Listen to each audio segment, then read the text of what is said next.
کسی شاعر نے کیا ہی خوب کہا کہ میں مطمئن ہوں شفاعت میرے رسول کی ہے، محبت سے میری اس بات اگر سبحان اللہ یاد ہو تو بول دیجیے سبحان اللہ۔ میں مطمئن ہوں شفاعت میرے رسول کی ہے، میں مطمئن ہوں شفاعت میرے رسول کی ہے، رسول میرے ہیں جنت میرے رسول کی ہے، رسول میرے ہیں جنت میرے رسول کی ہے۔ اور سنا دو اردو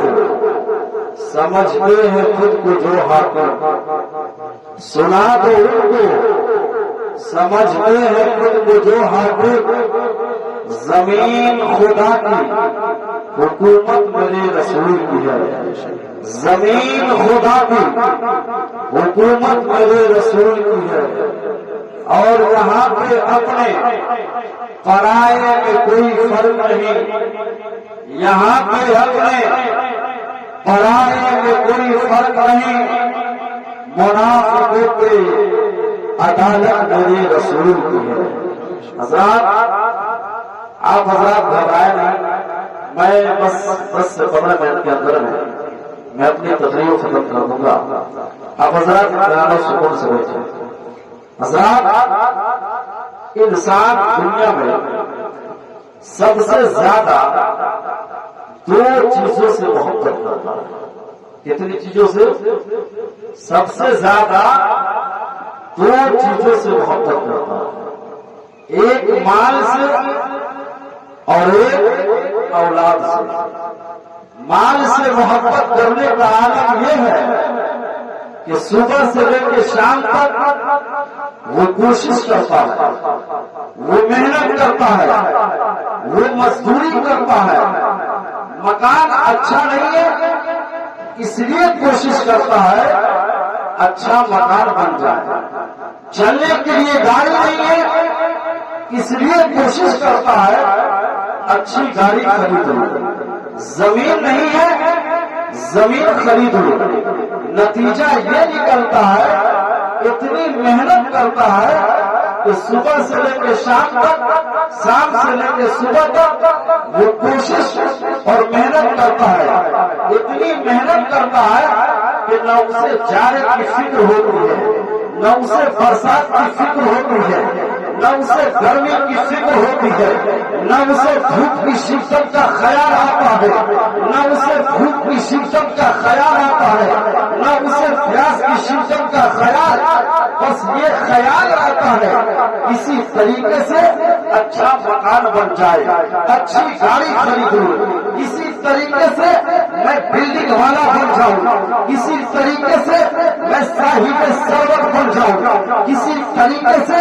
صاحب مال بن جاؤں۔ نتیجہ یہ نکلتا ہے کہ اتنی محنت کرتا ہے صبح سے لے کے شام تک، شام سے لے کے صبح تک وہ محنت اور کوشش کرتا ہے۔ ایک نمازی ہے جو 5 وقت کی نماز پڑھتا ہے لیکن ظہر کو مسجد میں پڑھتا ہے،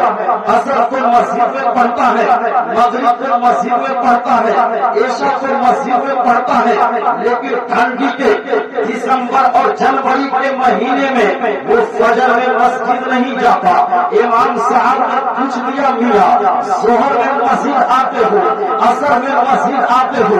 عشاء میں مسجد آتے ہو، فجر میں کیوں نہیں آتے ہو؟ تو حضرت سے کہتا ہے وہ نمازی کیا بتاؤ حضور، ٹھنڈی بہت سخت ہے، جاڑے کا موسم ہے، کحاسے چاروں طرف لگے رہتے ہیں، کتے بھوکتے رہتے ہیں، اس لیے فجر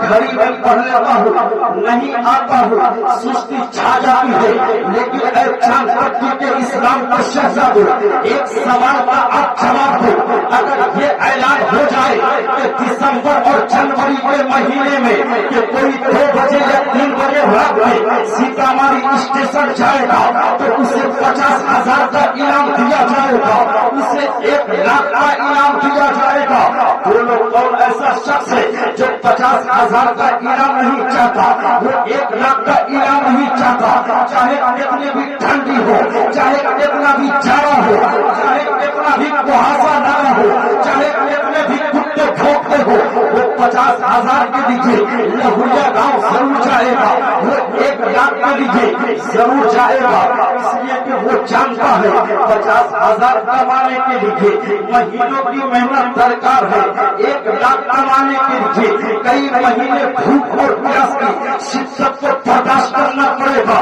تب جا کر کے 1 لاکھ کا مالک بنوں گا۔ اور یہاں تو صرف جانا ہے نا، تھوڑی دیر کے لیے ٹھنڈی لگے گی لیکن 50,000 کو مل جائے گا نا، تھوڑی دیر کے لیے کوہاسے کا سامنا کرنا پڑے گا لیکن 1 لاکھ تو مل جائے گا نا، تھوڑی دیر کے لیے کتے بھونکیں گے لیکن 1 لاکھ کا مل جائے گا نا۔ مال سے محبت کرنے کا عالم یہ ہے کہ انسان کوشش کر کے ایک گھر بناتا ہے رہنے کے لیے، توجہ دیجیے، انسان کوشش کر کے ایک گھر بناتا ہے رہنے کے لیے، لالچ بڑھتی چلی گئی، سوچتا ہے دوسری بلڈنگ بنا لوں گا، بھاڑے پر لگا دوں گا، ہر مہینے 10-20 ہزار روپیے آئیں گے، میری دولت میں اضافہ ہوگا، دوسری بنا لکھا، تیسری کی تمنا ہے، تیسری بنا لکھا، چوتھے کی آرزو ہے، چوتھی بنا لکھا، 5ویں کی خواہش ہے، 5 بلڈنگوں کا مالک بن گیا، اب گاڑیوں کا نمبر آیا،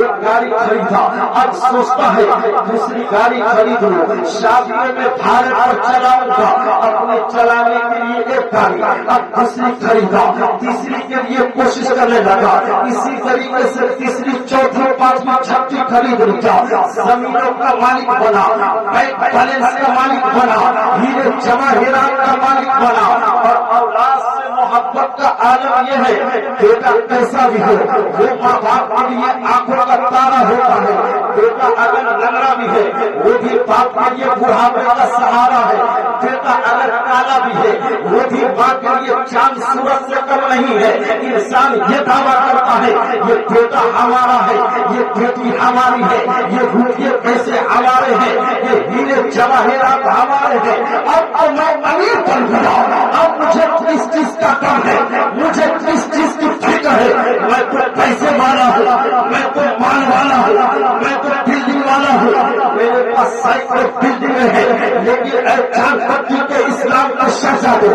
آپ قرآن سے پوچھتے ہیں، اے قرآن تو بتا جس مال کو ہم نے اپنا مال کہا، جس بلڈنگ کو اپنی بلڈنگ کہا، جس پیسے کو اپنا پیسہ کہا، جس دولت کو اپنی دولت کہا، جس بیٹے کو اپنا بیٹا کہا، جس بیٹی کو اپنی بیٹی کہا، اے قرآن تو بتا اس مال کی حقیقت کیا ہے، اس اولاد کی حقیقت کیا ہے؟ تو قرآن کہتا ہے کہ یہ مال بھی تمہارے لیے امتحان ہے، یہ اولاد بھی تمہارے لیے امتحان ہے۔ رسالت جشن عید میلاد النبی مسلک اعلی حضرت قرآن نے کہا کہ یہ مال بھی تمہارے لیے امتحان ہے، یہ اولاد بھی تمہارے لیے امتحان ہے۔ اللہ نے تمہیں مال دیا ایک وقت مقررہ میں، اولاد دیا امانت کے طور پر، رب جب کہے گا تم سے تمہارا مال لے لے گا، تم سے تمہاری بلڈنگ چھین لے گا، تم سے تمہارا بیٹا لے لے گا، تم سے تمہاری بیٹی لے لے گا، اس لیے اللہ مال دے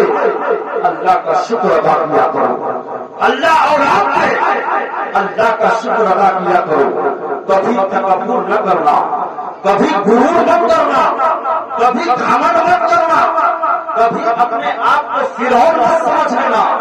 کبھی اپنے آپ کو نمرود مت سمجھ لینا، کبھی اپنے آپ کو شیطان مت سمجھ لینا۔ اور اگر مال آنے کے بعد اگر تمہارے اندر غرور آنے لگے، گھمنڈ آنے لگے، تو ترکی کا وہ 40 سیکنڈ کا زلزلہ یاد کر لینا، جس زلزلے نے نہ جانے کتنی بلڈنگوں کو زمین میں گھوس کر دیا، نہ جانے کتنی گاڑیوں کو دھسا دیا، نہ جانے کتنی بیویاں بیوہ ہو گئی، نہ جانے کتنے بچے یتیم ہو گئے، نہ جانے کتنے لوگ دنیا سے چلے گئے، اس لیے اللہ مان دے،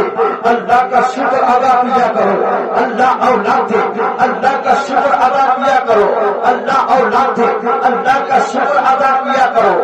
وہ مال جو مسجد کی تعمیر میں خرچ کیا جائے، وہ مال جو مدرسے کی تعاون میں خرچ کیا جائے، وہ مال جو کسی غریب کی بیٹی کی شادی میں خرچ کیا جائے، وہ مال جو کسی علماء کی خدمت میں خرچ کیا جائے، وہ مال تمہارے لیے جنت میں جانے کا سبب ہے، تمہارے لیے بخشش کا فرمانا ہے۔ اسی طریقے سے وہ اولاد جس اولاد کو تم نے قرآن کی تعلیم دے کر حافظ قرآن بنا گا، عالم دین بنا گا، یا دین کا سپاہی بنا گا، یا مسلک اعلیٰ حضرت کا ترجمان بنا گا، وہ اولاد تمہارے لیے جنت میں جانے کا سبب ہے، تمہارے لیے بخشش کا فرمانا ہے۔ اسی لیے اللہ جب مان دے تو اللہ کا شکر ادا کیا کرو۔ لیکن آج معاملہ کیا ہے؟ معاملہ یہ ہے کہ کوئی بھی امیر آدمی اپنے بچوں کو قرآن پڑھانا نہیں چاہتا، اپنے بچوں کو حدیث پڑھانا نہیں چاہتا، اپنے بچوں کو حدیث پڑھانا نہیں چاہتا۔ آج مدرسوں میں حالات ایسے ہیں، آج کا حالات ایسے ہیں کہ آج نظر علماء پر ہے اور دوسری نظر مدرسے پر ہے۔ آج یہ جان رہے ہیں اگر علماء سلامت ہے اور مدرسے سلامت ہے تو یہ قوم سلامت ہے، اگر مولوی سلامت نہیں، مدرسے سلامت نہیں تو اس قوم کی کوئی حقیقت نہیں۔ اس لیے کہ اسلام کی نشأت ثانیہ کا دوسرا نام مدرسہ ہے۔ آج مسجد میں اذانیں مدرسہ کی وجہ سے، مسجد میں خطبہ یہ مدرسہ کی وجہ سے، مسجد کے ممبر و مینار یہ مدرسوں کی وجہ سے، یہ شب برات کا حلوہ یہ مدرسوں کی وجہ سے۔ آج یہ دیکھ رہے ہیں حسن و جمال یہ صدقہ ہے مدرسہ کا۔ اس لیے علماء کرام سے محبت کیجیے، ان کے بتائے ہوئے کے مطابق زندگی گزارے۔ علماء کرام کا مقام کیا ہے یہ مصطفیٰ جان رحمت سے پوچھیے، ان کے بارے میں مصطفیٰ سے پوچھیے، بس ایک نگاہ سنیں، ان کے بارے میں مصطفیٰ سے پوچھیے۔ یہ علماء یہ طلبہ یہ کون ہے یہ مصطفیٰ سے پوچھیے۔ ایک چھوٹی سی بات میں آپ کو بتا دیتا ہوں، جب بات آ گئی ہے تو ہندوستان میں بہت سارے دارے لکھتا ہے، بہت سارے مفتیان کرام ہیں۔ آپ کے محلے میں کروڑ پتی ہوں گے، لکھ پتی ہوں گے، ارب پتی ہوں گے، محلے میں نہیں تو علاقے میں نہیں تو شہر میں وغیرہ وغیرہ۔ آپ 10 کروڑ پتی شخص کو اکٹھا کیجیے اور اکٹھا کرنے کے بعد ایک کاغذ پر سوال لکھیے کہ مفتی صاحب گزرا میرے گاؤں کے 10 کروڑ پتی شخص ایک ساتھ میرے محلے کے قبرستان سے گزرے ہیں، مفتی صاحب قبر کے مردوں کا کوئی فائدہ ہوا؟ ہندوستان کا ہر دارالفتہ، ہندوستان کے ہر دارالفتہ کا ہر مفتی کیا جواب دے گا؟ کوئی فائدہ نہیں۔ اچھا ٹھیک ہے، آپ الگ میں ایک سوال اور کر دیجیے، حضرت میرے مدرسے کے ایک مولانا صاحب یا میرے مدرسے میں پڑھنے والا ایک 8-10 سال کا بچہ، حضرت وہ میرے محلے کے قبرستان سے گزرا ہے، مفتی صاحب کوئی فائدہ ہوا قبر کے مردوں کا؟ مفتی صاحب کہیں گے ہاں، کیا فائدہ ہوا؟ تو رسول اللہ فرماتے ہیں اللہ نے 40 روز کے لیے مردوں سے عذاب اٹھا لیا ہے۔ اب بتائے جن کے قدموں کی یہ برکت کہ وہ گزر جائے تو قبر سے عذاب اٹھ جائے، اگر وہ دعا کر دے تو پھر اس کا مقام کیا ہوگا؟ اس لیے علماء